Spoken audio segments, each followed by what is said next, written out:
The second book of Moses, called Exodus, chapter 9. Then the Lord said unto Moses, Go in unto Pharaoh, and tell him, Thus saith the Lord God of the Hebrews, Let my people go, that they may serve me.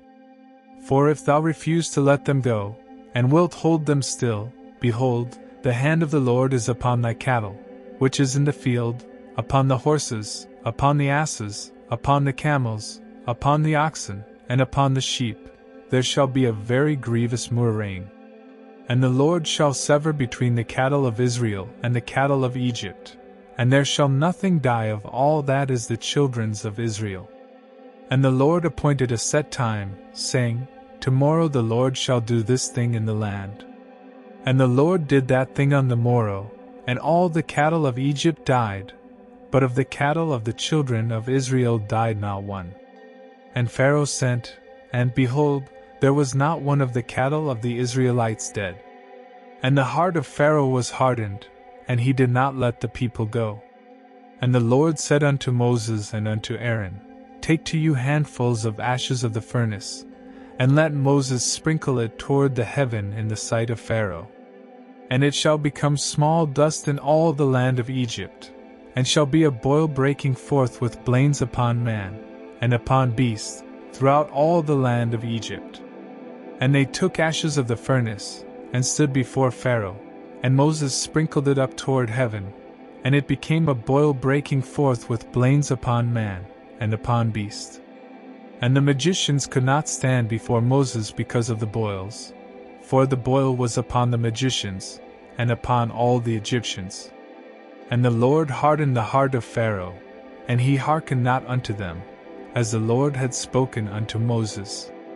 And the Lord said unto Moses, Rise up early in the morning, and stand before Pharaoh, and say unto him, Thus saith the Lord God of the Hebrews, Let my people go, that they may serve me. For I will at this time send all my plagues upon thine heart, and upon thy servants, and upon thy people, that thou mayest know that there is none like me in all the earth. For now I will stretch out my hand, that I may smite thee and thy people with pestilence, and thou shalt be cut off from the earth. And in very deed for this cause have I raised thee up, for to shew in thee my power, and that my name may be declared throughout all the earth. As yet exaltest thou thyself against my people, that thou wilt not let them go. Behold, tomorrow about this time I will cause it to rain a very grievous hail, such as hath not been in Egypt since the foundation thereof even until now. Send therefore now, and gather thy cattle, and all that thou hast in the field, for upon every man and beast which shall be found in the field, and shall not be brought home, the hail shall come down upon them, and they shall die. He that feared the word of the Lord among the servants of Pharaoh made his servants and his cattle flee into the houses. And he that regarded not the word of the Lord left his servants and his cattle in the field.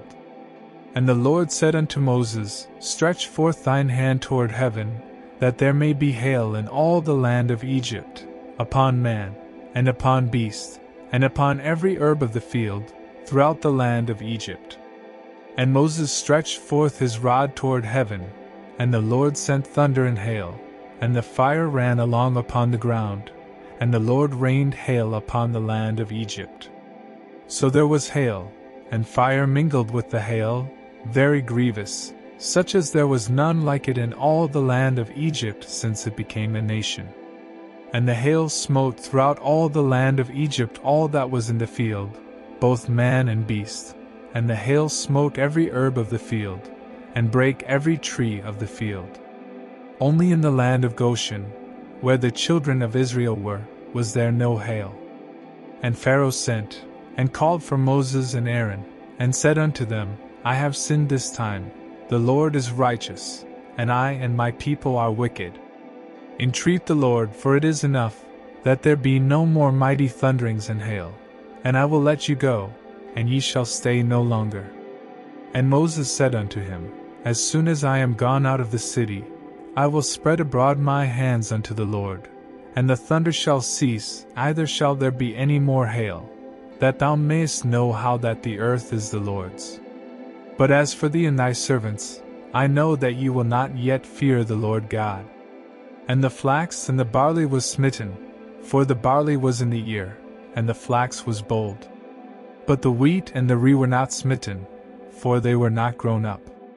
And Moses went out of the city from Pharaoh, and spread abroad his hands unto the Lord, and the thunders and hail ceased, and the rain was not poured upon the earth. And when Pharaoh saw that the rain and the hail and the thunders were ceased, he sinned yet more, and hardened his heart, he and his servants. And the heart of Pharaoh was hardened, neither would he let the children of Israel go, as the Lord had spoken by Moses.